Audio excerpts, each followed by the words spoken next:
sino daw itong congressman, hindi ko siya pwedeng pangalanan eh.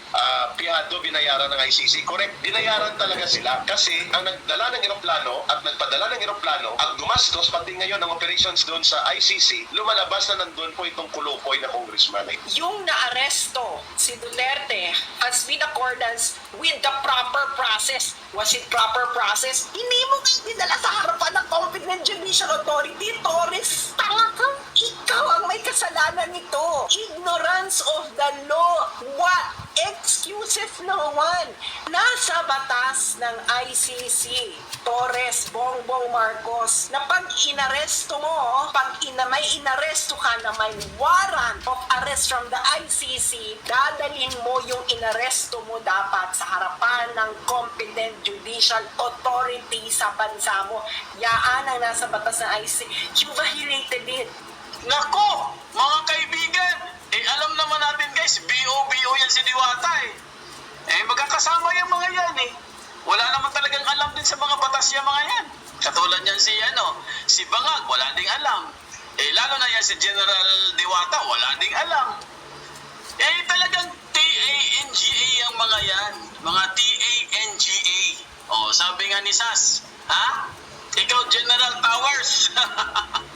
Wala kang alam sa batas, nakakahiya ka. Di ba?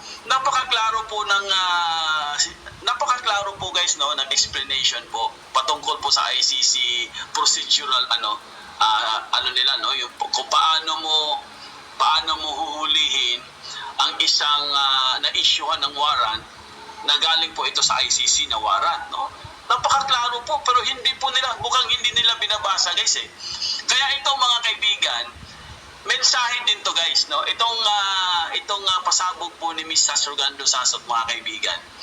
Mensahe din ito para kay Mr. Tanda. Kilala niyo si Mr. Tanda, di ba? Itong si Enrile. Kasi nga pinaburan pumabor si Enrile guys sa pagkahuli ni Duterte. Wala daw kasalanan ng gobyerno. Biruin nyo guys, ang sabi po ni Enrile mga kaibigan, wag daw nating sisihin ang gobyerno sa pagkahuli ni former President Duterte. Gago, gobyerno nga yan Treaty nga yan Daw yun ng ICC. That is part of the government judiciary yan Ano ba yung judiciary? Diba gobyerno? Bakit ganon sila magsalita?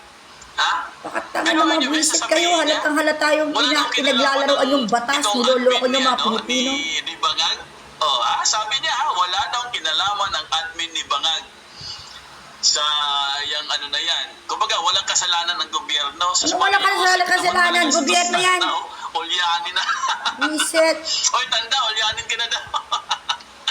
Di ba? Wala daw kinalaman. Pero mga kaibigan, umami na po mismo ang ICC guys. Mamaya po ipapakita ko sa inyo. Nag-leak po ang video ng isang taga-ICC mga kaibigan. Human rights violation yung ginawa nyo. At kumakalat na daw itong video na to guys. Nag-viral na po.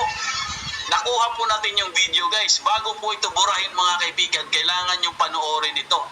Kung paano niya po nilaglag itong si Bangag na siya po mismo siya po mismo mga kaibigan ang nagbigay ng mga ebidensya, mga documents. Ibang klase ka, traidor ka, hayo. Napakalayo mo sa ama mo. Sa ICC guys, yung ama mo, nagtatanggol sa mga Pilipino. Minamahal ang bansang Pilipinas. Ito, tinatraidor mo. Wala kang pagkakaiba kaila... Para malaman po ng karamihan guys. Wala kang pagkakaiba kaila Aquino. Sabi nga nila, wala kang pagkakaiba sa mga dilawan. Hindi ka yata talaga anak ng Marcos. Kasi mismo po Totoo yata, hindi ka anak ng Marcos. Kaya sunod-sunuran ka dyan sa asawa mo. Nakikipagsabuatan talaga siya guys. At eto pa mga kaibigan, may isang congressman. Pistado po ni Ka Eric guys. Nako. Panalim ng panalim ito. Babayaran nyo lahat yan sa taong bayan. Yan ang tanong dyan. Kanino ba yung aeroplano? Revolutionary government lang yan. Dalawa pala sila dyan Dalawa pala sila nakikipagsabuatan dyan. Dalawang magkaibigan yung tao, yung presidente, tumulong sa taong bayan na nagmahal. Kaibigan na to, na parehong congressman, hawak daw nila yung budget, guys. Nako, Pudinet, kilala ko na yan ha. Wala akong sinasabi ha. Wag kayong mag-ano ha. Wala akong sinasabi. Wala pa akong sinasabi. Pero, Tapos pati mga kaibigan, Duterte supporter, pati yung vlogger, gusto nyo patawag sa yung Senate isa dyan, para takpan ng mga ano nyo, katarantaduhan nyo, ginagawa nyo, tanga mga tao. alam ko na yan. Ginagawa nyo Okay, ano, mamaya pati po, freedom alamin of po natin speech, yan, karapatan mga namin kaibigan, mamamaya. dahil matindi po ito guys, no? Matindi po itong isiniwalat. At saka Hindi kayo sumunod itong, sa batas. Dito mo nalilitisin, matindi po itong hindi nyo isiniwalat dadalhin sa agad sa Sugat, ICC. At saka isiniwalat po ni Human Eric, rights mga violation kaibigan. yan. Talagang booking na po sila dito. At syempre guys, mayroon po tayong update sa Dahig. At update po, mayroon din tayong update kay Tatay Digong at saka kay Vice President Sara Duterte. Alamin po natin yan mga kaibigan. Dahil marami po nagtatanong sa atin kung kumusta na po si Tatay, no? As of now, ang alam ko, mag-uumpisa na yata yung hearing. So, okay naman siya guys, no? Mayroon po siyang message sa ating lahat. At syempre mga kaibigan, nag-message na rin po si Sabi Bibi niya, diretso Sara, agad pero ang wala pa rin ICC? siyang update Wala kay si dyan Bibi din dumaan Sara. sa Korte Suprema? Siguro kararating lang din siguro nila, no? So, update din natin sa mga Pilipino doon sa Dahig. Ang dami Dapat po, no? Ang dami pa-impeach. pong nagprotesta guys. Yan ang dapat i-impeach. Ang no? traidor sa Bring bayan, back ang traidor sa ang bansa. nakalagay doon. Sinira mo Bring lalo back ang home pangalan ng Duterte. tatay mo. Ang dami mga kaibigan. Ni Apo Lakay, Apo Lakay. Akala ko guys, wala pong masyadong suporta po si Duterte sa Was Dahig. the great Pero ang dami president, din po ng tapos Pinoy, ikaw? mga kaibigan sa Rotterdam yan no? Sa Netherlands, ang dami po. Notre Dame. Talagang dinumog po guys. Alam nyo ang ICC mga kaibigan, yung facility po kung saan po si Duterte, dinumog po ng mga Pilipino guys. Ang dami. Marami nagmamahal sa Grabe. Duterte. Kaya mga kaibigan, Yan ang nagdala sa'yo, may bumalik pa. nabalitaan po tayo Kaya sa ka isang nanalo. source na mukhang Ang tagal mo tumatakbo, hindi ka na nanalo. mag-i-issue na po sila ng release. Mag-i-issue na po sila ng, ang tawag doon? Release paper. Mukhang papakawalan na po nila si Duterte kasi ang dami pong tao. Grabe, Gigi Buenaflor, plunderer yan, Ang yabang-yabang yung matanda na yan. Ha? Hayop kayong mga Plano ko, kayo. dapat ka kulong din yan si yan. Dapat si kayong Hidalgo na yan. balikan Hindi nila ng nakulong taong yan, bayan. Dahil nga sa katandaan Hindi siya kinulong, di ba? Ang kinulong po sila Napoles. Sila si Jinggoy tsaka si Revilla, di ba? Sila nakulong pero itong si Tanda, hindi nakulong yan Oo, kasi matanda na Tsaka mga naglingkod sa bansa natin yan. Sana na lang nakulong na lang siya, no? Oo. Ano mga pinagsasabi? Ulyani na. So anyway mga kaibigan, yun nga update nga tayo sa Dahig. Maraming ang tao, talagang dinumog po. Dinagsa po talaga ng mga Pilipino guys. Yung mga Netherlands Kung nasa Netherlands lang tayo. yung mga tao doon parang hindi nila alam kung anong gagawin nila. Siguro, sa tingin ko guys, first time siguro nangyari ito sa ICC na may ganung karaming mga protesters. History yan. Na gusto History yan, nilang ang mga pauwiin si Duterte. Duterte papalik sa Pilipinas. Sa tingin ko lang mukhang first time po nangyari ito kasi ang mga polis doon mga kaibigan, hindi nila alam ang gagawin nila. Parang hindi siguro sila trained sa ganun, no? Kasi nga, yung bansa na yan guys, less crime Kung hindi po ako nagkakamali, sino ba taga Netherlands dito? Ang alam po, less crime po ang Netherlands Wala masyadong krimen dyan Pero nung nagkaroon po ng malawakang protesta po ng mga Pinoy guys, hindi nila alam ang gagawin nila. Para bang nagkalat yung mga pulis Ano kaya gagawin natin dito? Puro naman to mga civilian. Alam naman natin guys, ang mga pulis doon mga kaibigan, hindi po nila pinapakialaman ng mga civilian. Tsaka Pag walang baril nagprotesta doon. po yan, nasa tama lang, hindi po nila sinisita, hinahayaan lang nila guys. Kasi ganun sila dun Malaya Meron po ang talaga bansa silang niya. freedom of expression, Yes. freedom by the press, Freedom of at saka yung speech. freedom of speech. Talagang number one po nilang pinahalagahan yan Hindi katulad sa atin, di ba? hindi na Ngayon, kinokontrol tayo ni Bangag. Gusto niya huwag magsalita ang taong bayan against sa kanila. Ang freedom of speech, expression, Tarantaduhang walang press kinalaman freedom. ng presidente Walang dyan. pakialam itong Hindi administrasyon sila na pwedeng to. kumilos, Buti pa sa lalo ang mga Netherlands, guys, yasilatores hinahayaan lang po sila. Pero syempre, nakakumilos kailangan sumunod ka nang pa rin. wala ang utos sa Kailangan Pangulo. organize pa rin sila. Naka-organize naman sila. Ang galing eh. Daming, basta ang dami po mga kaibigan. Punong-puno yung ano eh. Yung sa harapan ng detention ni detention center ni Pangulong Duterte. Kung nandyan ako, nandun din ako dyan, nasisirayan, panigurado. pero sobrang dami po mga kaibigan. Alam nyo ba yung nagprotesta guys, na sabi nila na kriminal daw si Duterte? Nawala sila mga kaibigan. Nawala po sila guys. Kasi kahapon po mga kaibigan, nagprotesta sila. 10 lang sila guys eh. Hindi pa nga siguro umabot ng 10 kasi binilang ko eh. Siguro nasa mga 5.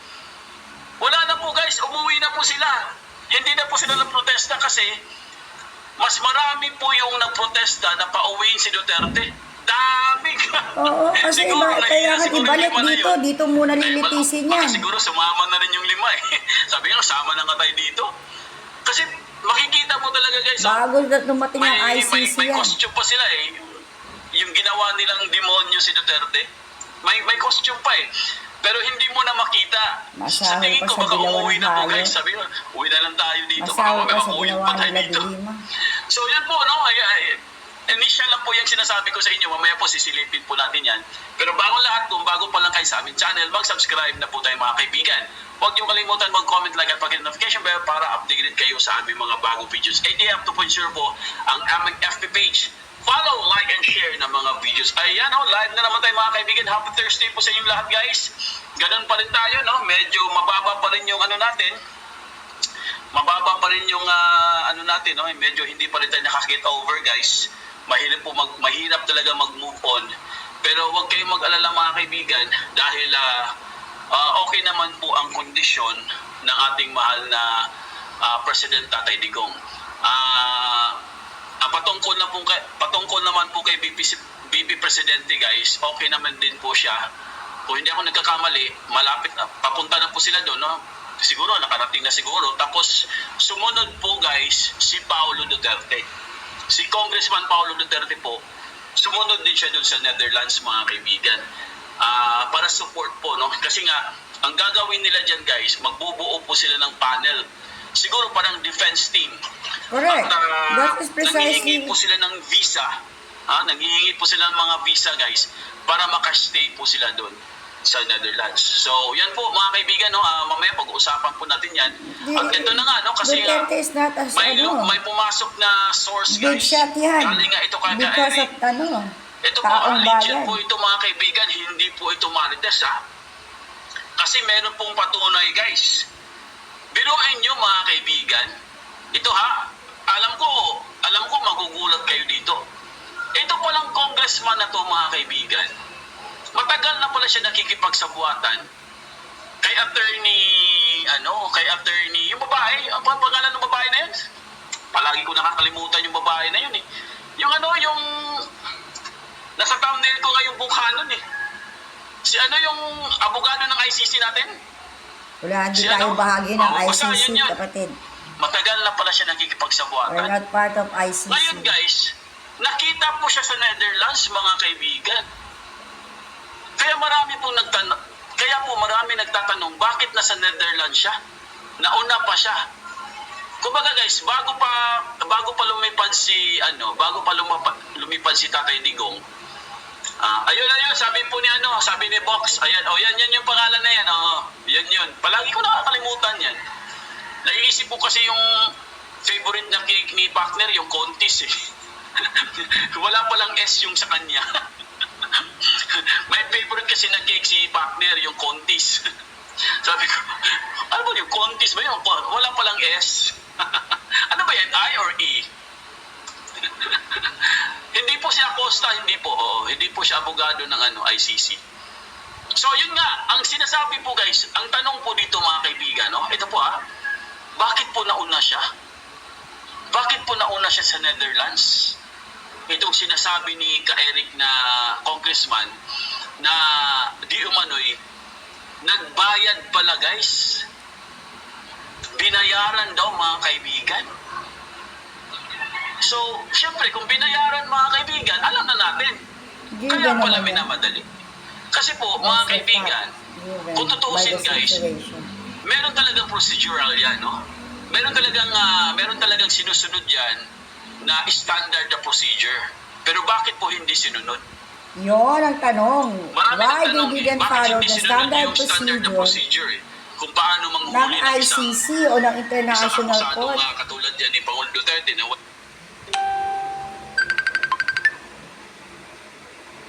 pa naman talaga siyang wala pa naman siyang kasalanan, alleged pa lang.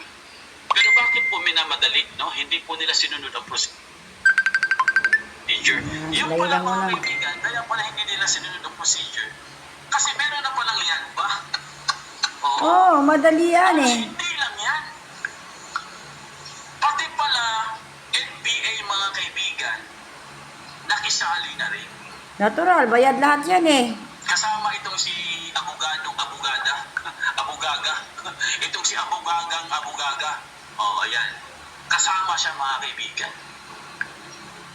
Pati pala NPA guys, nakisali na rin. NPA pa, ano bang ano niya kung di magkapera lang. Pistado po sila mga kaibigan. So mamaya po, Yung congressman na yan eh, kasi bahagi ng NPA kasi yan. napaka-importante po ito mga kaibigan dahil niloloko lang talaga ang Pilipinas. Correct, niloloko ang Pilipino. What would you expect?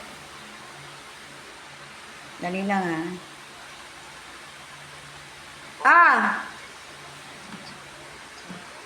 Ha?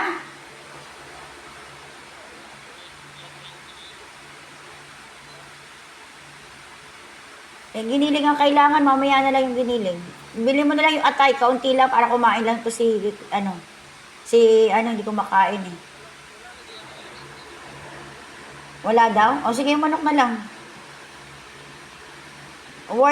Maliit lang, manok lang na kaunti. Basta manok lang. Titignan ko kung kakain to. Kahit worth 50 pesos lang na manok.